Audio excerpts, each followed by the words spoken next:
airport to pick him up. He lands Southwest flight at a little after 11 o'clock, but I want to make sure that I get over there in plenty of time. And he is going to be here until 2 weeks. He'll be here for 2 weeks till the 26th. He takes off on the morning of the 26th to head back to Pennsylvania. And I'm a little early. I'm about 5 minutes early, and so hope everybody is doing well. It started out as a stormy day here in Clearwater Beach, but it ended up actually being a pretty nice day. And let's see who's in here. Little Bit and Concha and Susan and Carol. How's everybody doing this evening? Thanks for tuning in wherever you are. Got a lot of stuff to cover tonight. I know I always say that, but we have quite a bit, and there's something that's sitting on the bed beside me. That's where we're going to start tonight, but I'm not going to talk about it until 9 o'clock, which is the official start for the program. Kathy and Jasmine and Stacy, thanks for everybody for tuning in tonight. I don't think that Cherie is going to make it tonight. I think that she has some work to do. She and I just talked about that a little bit ago. So I will be myself, I guess, in trying to enforce the rules tonight. So we'll see how that goes, talking and enforcing at the same time. It's 93 degrees in Seattle. Wow, that sounds rare, Doe Patrol. And Layla and Rekka and AW, thanks for tuning in. And Savannah. Layla saying she also kicked on the AC today when she got home from work, about the same temp where Layla is.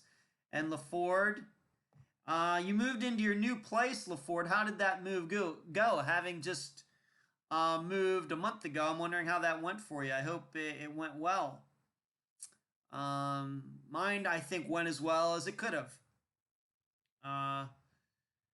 But there weren't many people out on the beach today until it kind of cleared up, and then there were a few people out there. But the wind was really blowing, and there was some waves out there, some white caps and some things, and then it kind of calmed down. Almost finished with, I'll be talking about this in a bit, but I can talk about this. Was working on volume 6 of season 1. And it's come along real well. Just about done with it. Really just about done. I just have to put it into the program that I use that turns it into an ebook. Of course, the cover is already done. I'm very happy about that. And then I'll be able to start on volume 1 of season 2. Hard to believe. Don't know if I'm going to switch up the covers or something. Really haven't figured that out yet. May keep the same thing. May just go to simpler covers to differentiate season 1 from season 2. I don't know, though. Stacy says it rained a lot here in Daytona. You probably got that storm that whipped through here, Stacy. I think it just went right across the state. LaFord says the move did go well, and you were right. Ordered the U-Haul and hired a crew to help me through U-Haul. It was done in a day. Wow. Okay. I don't even know what that means, Rekka. Pia, I don't know. That's weird. Don't know.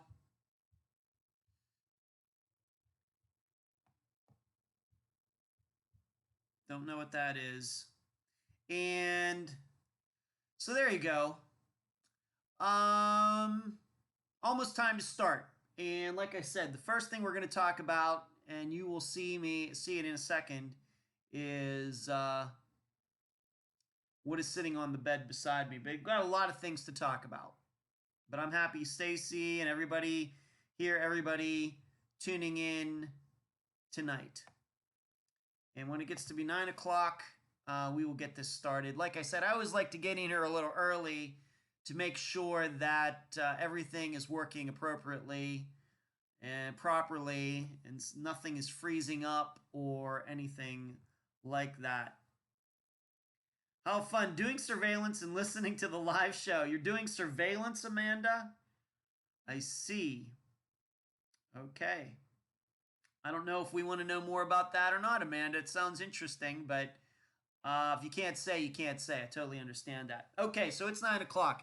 Everyone, welcome to the Unfound live show for November 12th, or June 12th, 2019. After this program, I will be going to pick my dad up at the Tampa airport. He's going to be here for 2 weeks. His flight is supposed to land at a little after 11 o'clock. I will be over there, pick him up, drive him back, and then he leaves on June 26th. Miranda and Savannah, thanks everybody for tuning in. Where we're going to start first tonight is right here. Let me see if I can do this properly. This is something that was made for me by one of the sisters of Chip Campbell. And as you can tell, it's pretty huge. She told me that this is 40 inches by 30 inches, and I believe it. And as you can see, it's a lighthouse with some beams going out from it, and then over here is the Unfound logo.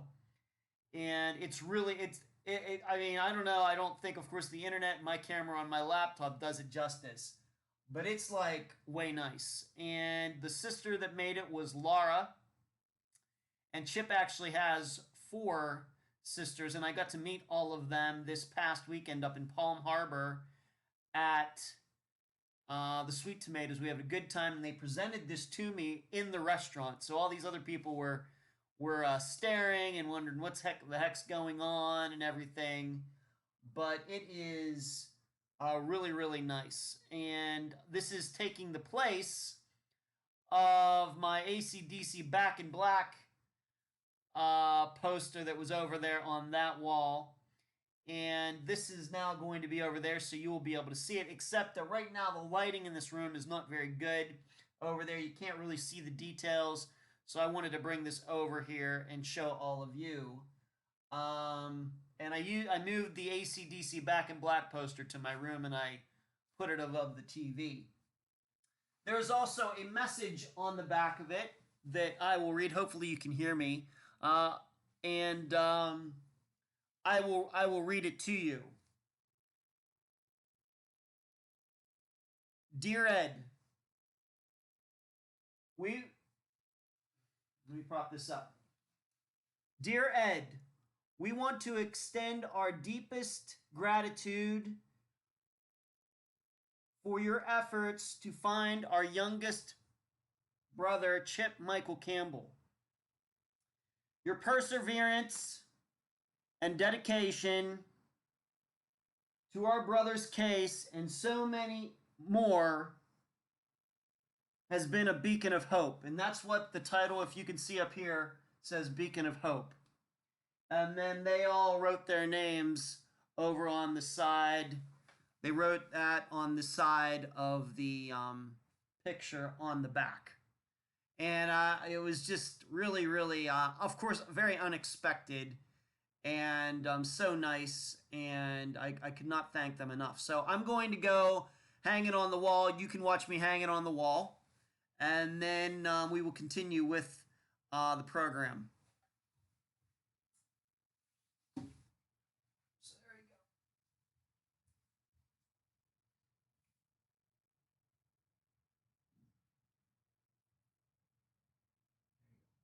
There you go.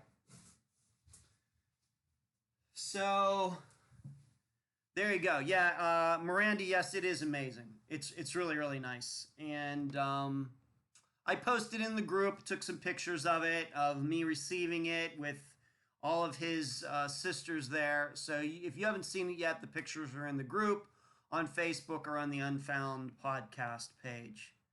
So there you go. And hello, everybody. Derek and everybody else that is been able to tune in tonight. Thanks for tuning in. Okay, so that's what that is. So if you're looking back there and saying, well, that's not AC/DC, you're right. It's not AC/DC. And so we have, of course, Heather's um, art over here, artwork, and then we have the painting on the back wall over there. Um, okay, so let's move on. So, like I said, I'm picking my dad up after the show. Was working on volume 6 this evening, and it's about done. Still waiting for the forward to it, and I still have to write the last chapter. But other than that, it's pretty much done. I just have to put it into the program that I use called Vellum, is the name of the program.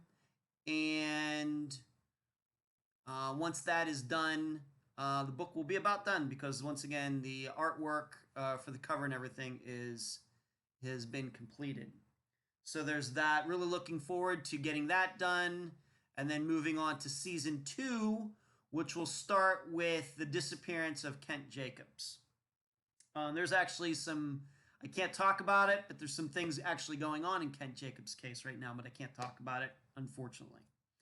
I want to say hi. Is Carrie in here tonight? Carrie, if you are here, let me know. You know why I'm looking for you. You let me know, Carrie, if you're watching tonight. You know what I'm looking for. Please say that you're here. You know why I want to see your name in here. So if you're here, let me know. If you saw that there was some information, thank you, Amanda. Please, I appreciate that for transcription. I appreciate that, Amanda. Thank you. There was a search done for married lands this week, and of course, that's a case we just covered a couple months ago. And the search was in Concha, Michigan, which isn't where she disappeared from. I guess that a couple tips came in, and they went out there and looked around. And hey, Bree, what's going on? Good to see you. And nothing was found. As of the doing of the show, that's the best information that I had. They got a couple tips. Did these tips come in because of Unfound's coverage? I have no idea. I don't know. It could be anything. And if your screen is going to freeze up, just keep in mind that the audio will keep going. This is something that I've been dealing with actually on Sunday nights as well, which is really weird because I have way faster service here than I do in my old place where it never froze up. So if your screen freezes up, don't worry about it. The audio will continue. So in Mary Land's case, I'm not sure what to think of it right now. Just, I don't know. I don't know. And Sharon, what's going on? But it's good to see that after all these years, they're still, out there looking around.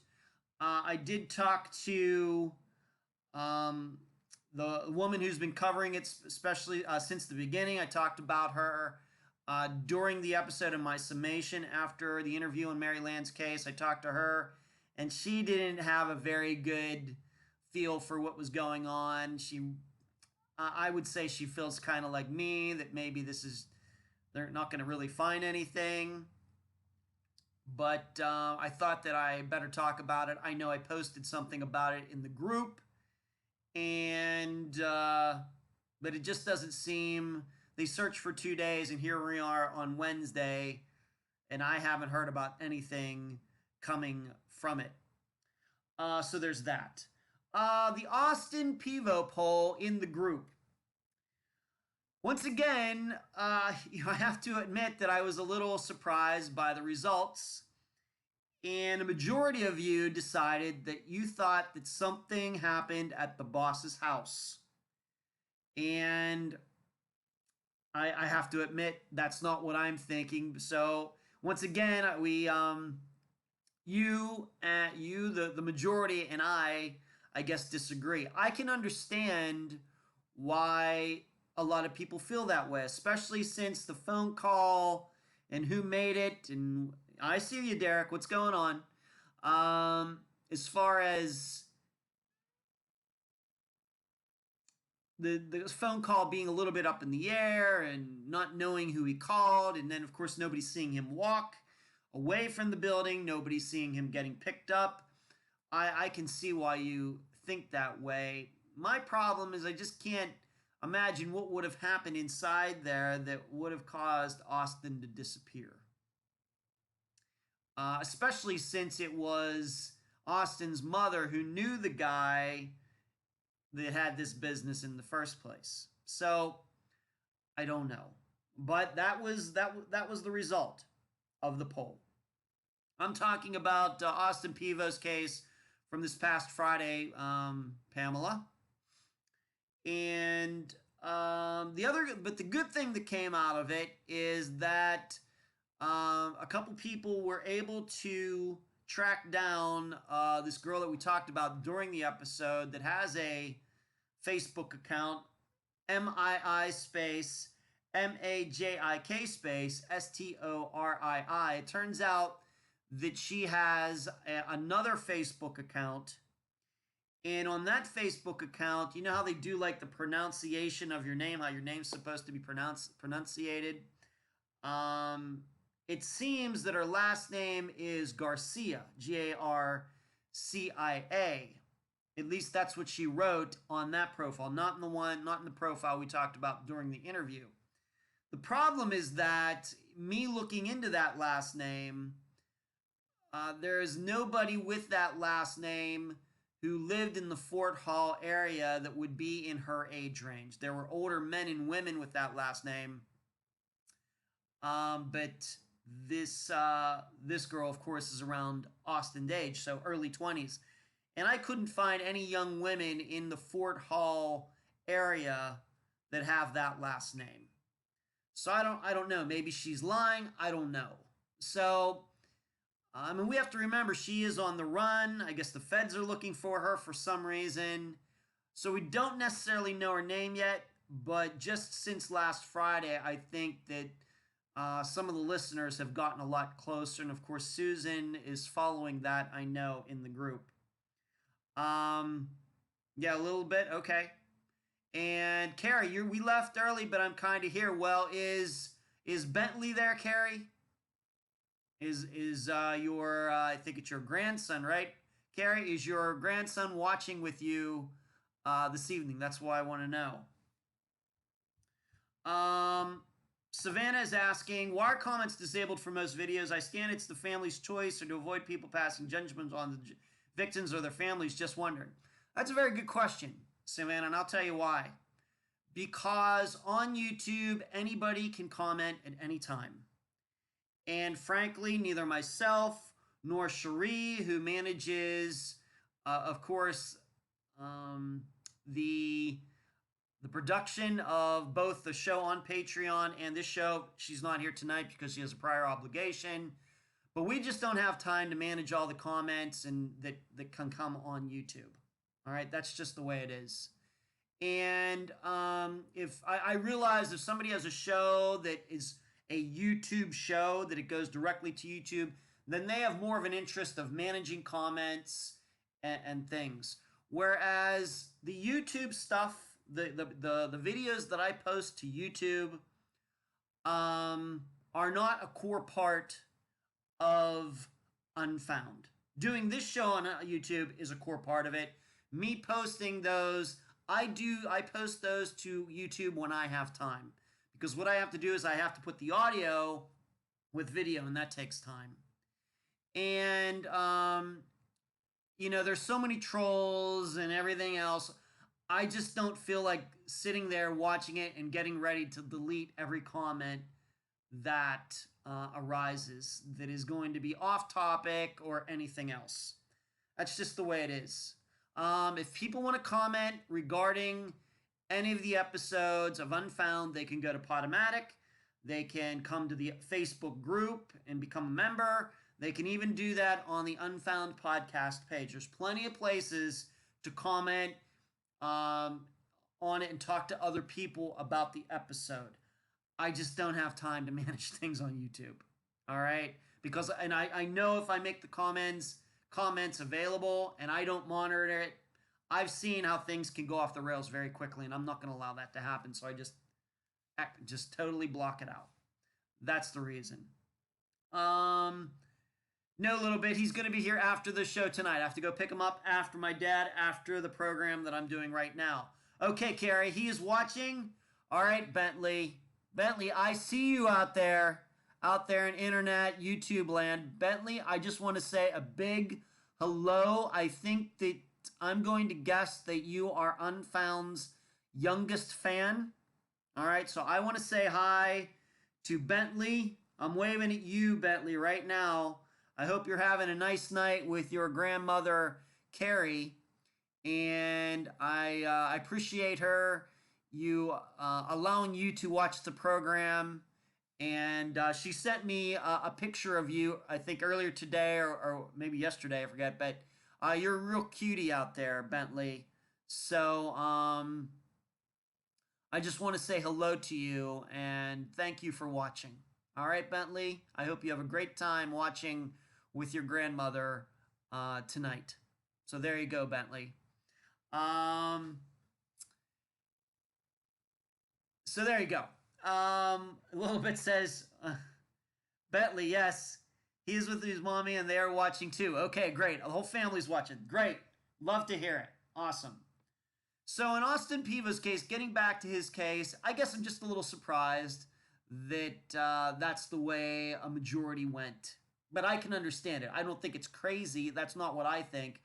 But certainly thinking that something happened at the boss's house that morning is not crazy. It's, once again, it's just not the way I think. But maybe, and maybe, this is still a very, very new disappearance. And I'm guessing, really guessing, over the next year, there's going to probably be a lot more that comes out. And I will come back to the question about minorities and Unfound covering minorities a little bit later. But I'm going to take a question that was posted in the group right now. And it was from Misty. And it's an interesting question because it's something that has to do with something outside of the United States in Australia. And she asked me, what do I think about Australia's no body, no parole law? And I did look into it, read about it for like 20 minutes before this program started, so I'd kind of have at least a little idea what it was. And in certain parts of Australia, they have passed a law stating that if a murderer does not reveal where a body is, of course he's murdered and they've proven it and he's been convicted, then he gets no parole. Meaning he's going to be in jail, I guess forever. However long they decide he should be, or she should be in jail. So this is being called a no body, no parole law. My belief it's not total Australia law yet. It does seem, though, that different territories in Australia are experimenting with this law and seeing how it works. Carrie, thank you. I send him his reaction to you later. I can't wait to see it. I do want to know what his reaction was, Carrie. Thank you. Blaze is saying I like that law. Okay. Here is my opinion on it. I can see why on the surface it seems like a good idea because we get very frustrated when, for example, just from Unfound's catalog of disappearances, Angie Yarnell. Her husband went to jail for 4.5 years, and now he's out a free man, and she is still missing. And we know the story that he told. Well, she fell off the balcony and hit her head and died, and he was going to take her to this island. On the way there, she fell out of the boat, and then he couldn't find her, etc. And so those cases frustrate us. There's no doubt about it. But to me, and I realize a lot of you are now writing how much you like it.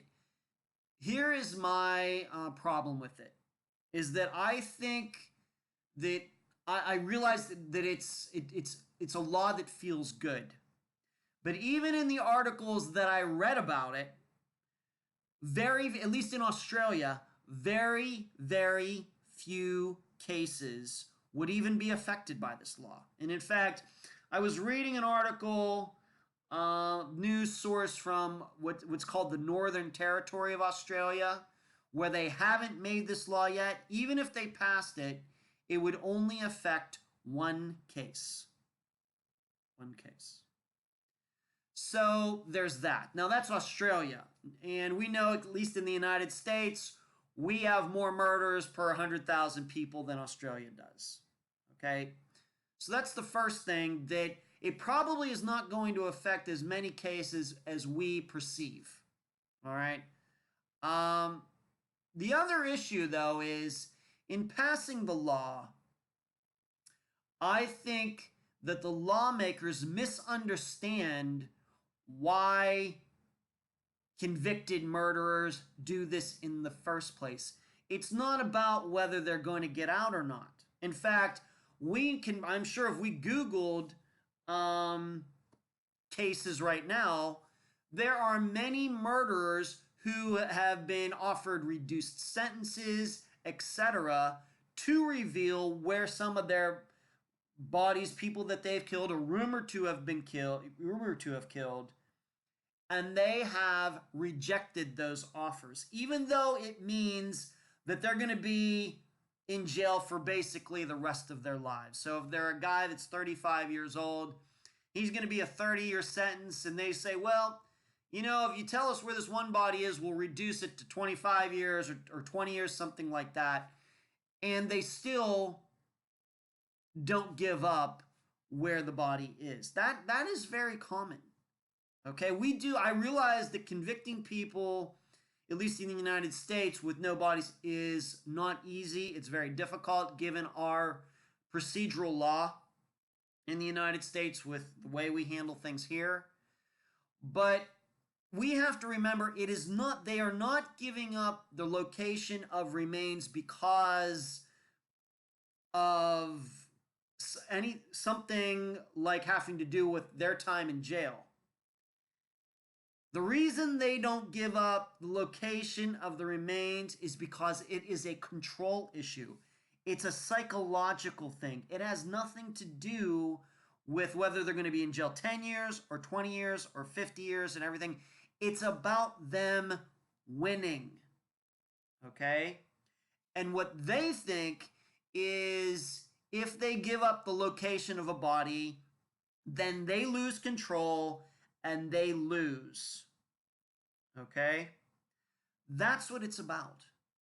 And I don't think that at least in the United States, I can't talk for the culture of Australia. Okay? But being a 48-year-old guy, that in the United States as an American citizen, that's the way I understand it here. Okay? It's all about control. And even if they are behind bars for the rest of their lives and only let out for 1 hour a day, in their mind, they are still in control of that crime that they committed. Whereas if they let that go and reveal it, then they lose that psychological edge over everybody. Okay, that's what it's about. That's why so many killers don't give up. It's not because they think that of some other reason or they like being in jail for the rest of their lives. It's simply about them feeling like they still have control over society. Because we know a lot of these murders, especially when men kill women, it's all about control. And of course, that's what rape is about, and I just think that it's a well-meaning law. It might affect a few cases, but I just don't think that it would affect many things at all. And I say that as, a person who now knows 130 different families. And I'm sure that if they read that law, they would like it and everything else. But this is one of those things that I think, not to go Plato on everybody, but this is one of those things that sounds good in theory, but I think in practice, it wouldn't have as big effect as everybody thinks. Layla, the Green River Killer agreed to tell where bodies were in exchange for life in prison instead of execution. That may be Layla, but my understanding is there's still bodies that he has, women that he killed that they still haven't been able to find. Bree, I feel like most families want their loved ones' remains to give them a proper burial. Most loved ones will do anything to get that. That's true. But if you were that one person, you would care. I would, Pamela. I would, but that's not how we pass laws in the United States. It's just not. We could pass laws for one person. It's just not what we do. I'm not here to speak for Australia, but that's not what we do. And Carrie says Angie's murder should never have been allowed to keep that deal. It's sickening. Well, I'm glad you brought that up, Carrie, being that I mentioned it, is that we have to remember in the case of Angie Yarnell, what happened. I want to remind all of it. The prosecutor made a deal with her husband that you get this deal if you reveal where her remains are. And then her husband tried to do that. They didn't find her, and the prosecutor still kept the deal.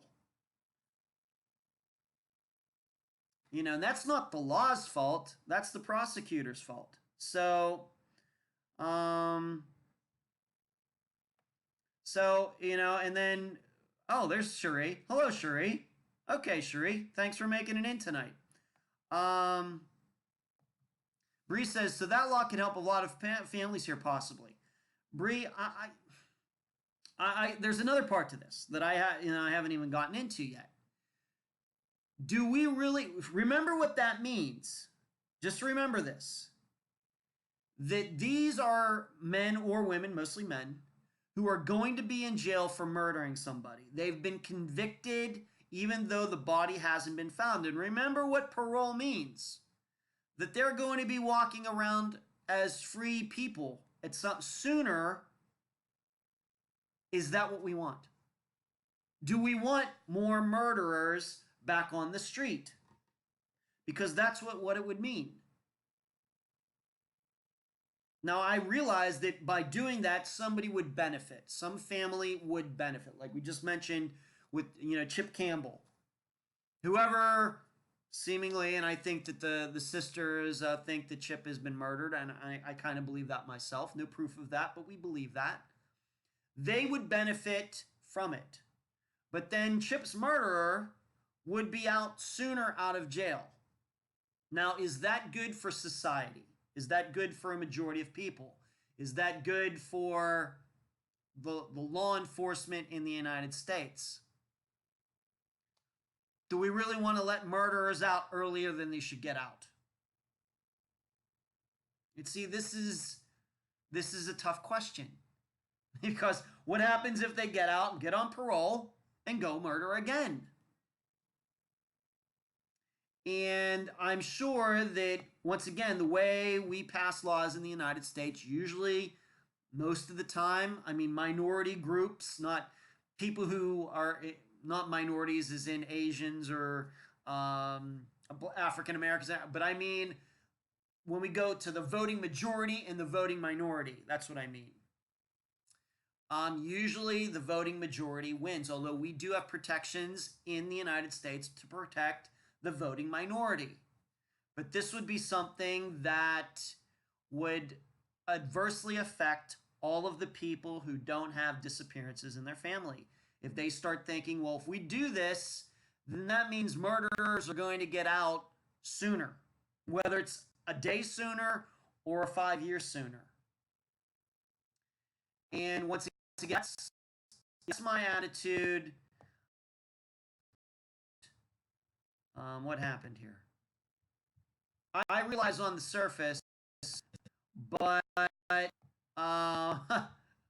look, am I still coming through? I hope I am. I hope I'm through here. Let's see here for a second. Does it seem like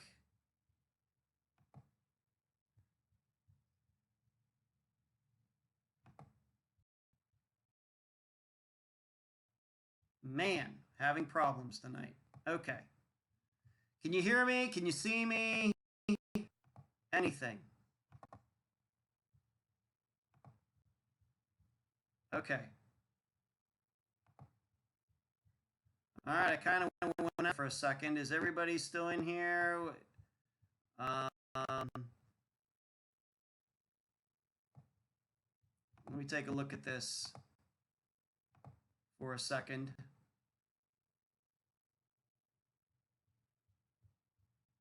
Drives me nuts.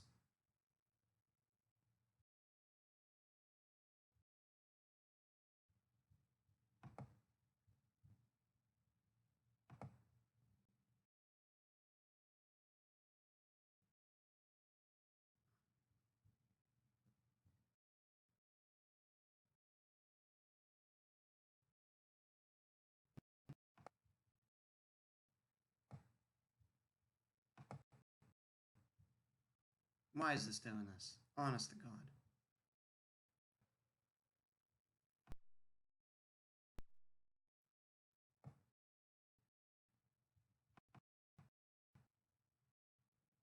Hello?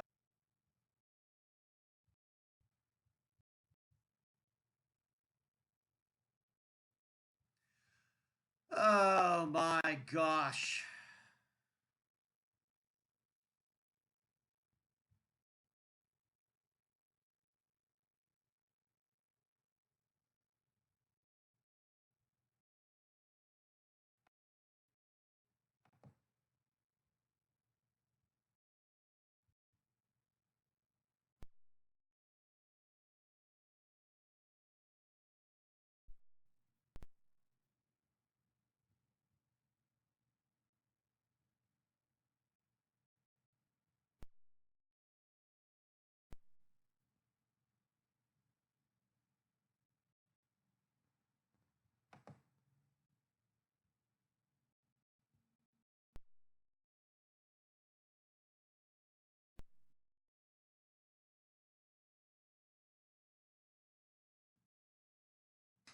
Oh my.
Hello?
Hello?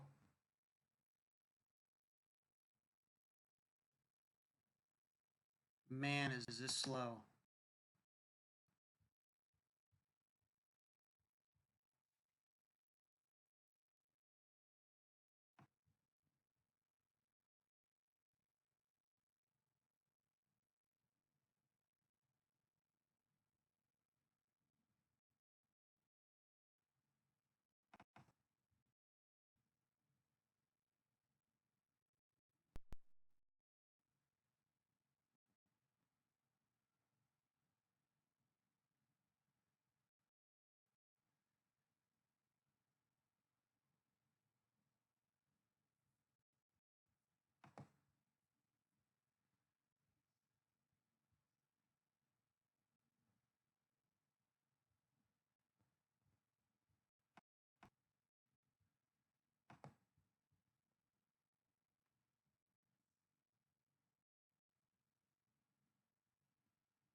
I think it's this reason.